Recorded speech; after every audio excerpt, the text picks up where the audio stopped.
The state of Tennessee currently has 3 voucher programs for families of students in grades K through 12.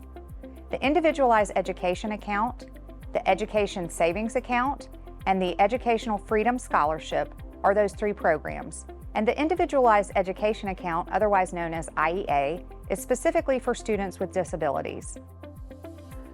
There are 11 eligibility categories that would qualify a student to participate in IEA. In order to be eligible, students must be within one of those eligibility categories, be a Tennessee resident, have an active IEP at the time of application. Students either need to be entering kindergarten for the first time or coming from a public school where they've been for 1 year, and also apply within the application window. It's crucial that all families check the State of Tennessee website to determine if your student is currently in an eligibility category that's accepted for an IEA voucher. Not only must students be eligible in one of the 11 categories listed by the State of Tennessee, that category must be listed as either the primary or secondary disability on a student's active IEP. The IEP must be active at the time of application for IEA. An IEP is very different from an ISP. An IEP stands for an Individualized Education Program, and it means that your child is enrolled in a public school.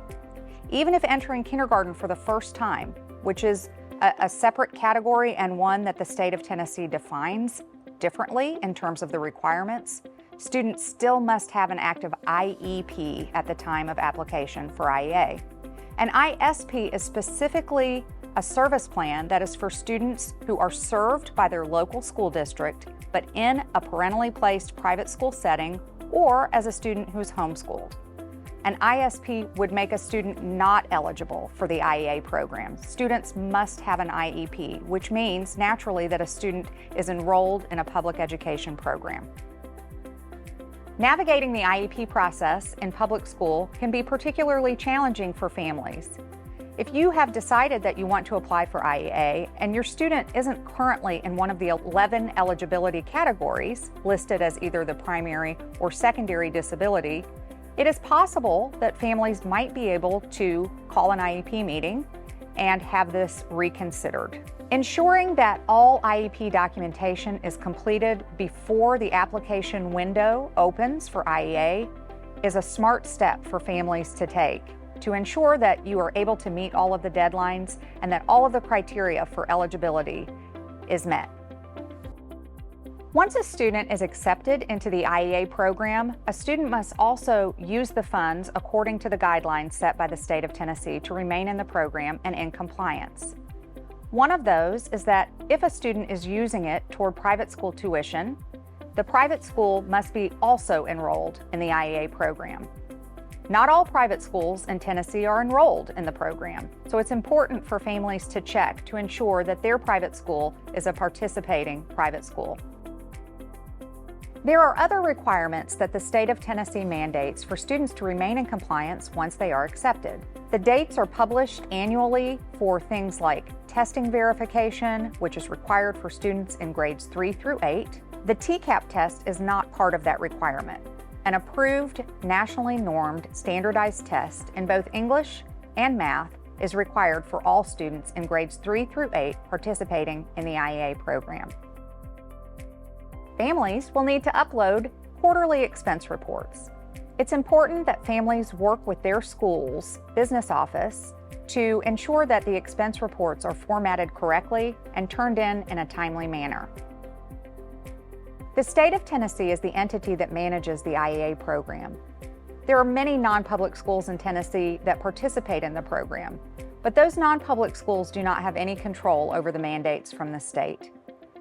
The non-public schools that are participating want to work with families to ensure that everything is done, that families become eligible and remain in compliance.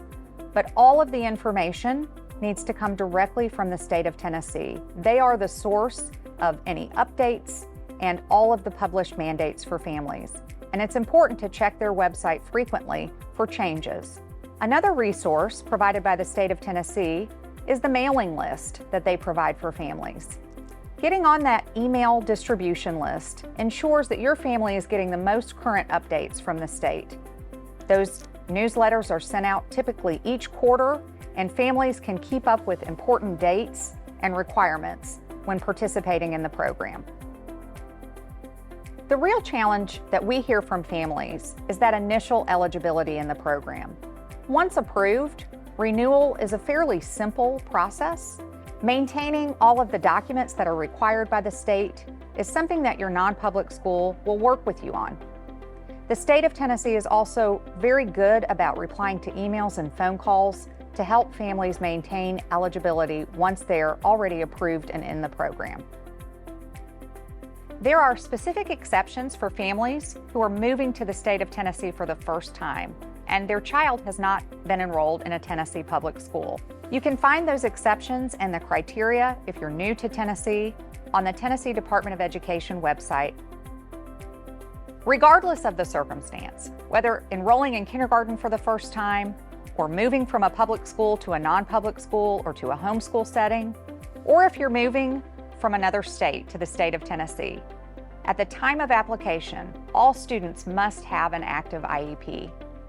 And the IEP must list one of the 11 eligibility categories as either the primary or secondary disability.